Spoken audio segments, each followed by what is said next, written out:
ఇది ఖచ్చితంగా shocking fact. Miss అవ్వకుండా వీడియో మొత్తం చూడండి. మన బాల్యంలో సాధారణంగా కనిపించే బ్యాక్టీరియా పెద్దయ్యేసరికి క్యాన్సర్ను కలిగించే టైం బాంబ్గా మారుతుందని ఊహించగలరా? తాజా పరిశోధనలు అలాంటి సంచలన నిజాన్ని వెలికితీశాయి.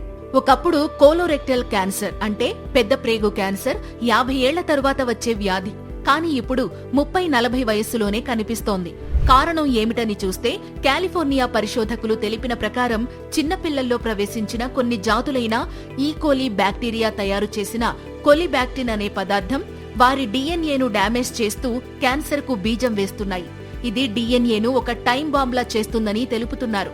మొదట ఎటువంటి మార్పులు కనిపించకపోయినా అది డిఎన్ఏ మ్యూటేషన్ కు దారితీస్తుంది. ఆ తరువాత క్యాన్సర్ కణాలుగా మారి కోలోరెక్టల్ క్యాన్సర్ ను కలిగిస్తుందని చెప్తున్నారు. ఇది అస్సలు ఊహించలేని ప్రమాదం. అయితే దీన్ని నియంత్రించేందుకు చిన్నప్పటి నుంచే ప్రోబయాటిక్ ఫుడ్స్ అయిన తేనె, మజ్జిగ, ఫెర్మెంటెడ్ పదార్థాలు తీసుకోవడం మంచిది.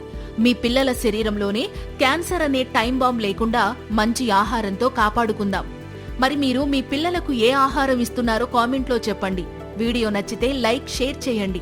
మరిన్ని అప్డేట్స్ కోసం మా ఛానల్ను ఫాలో చేయండి. Thank you.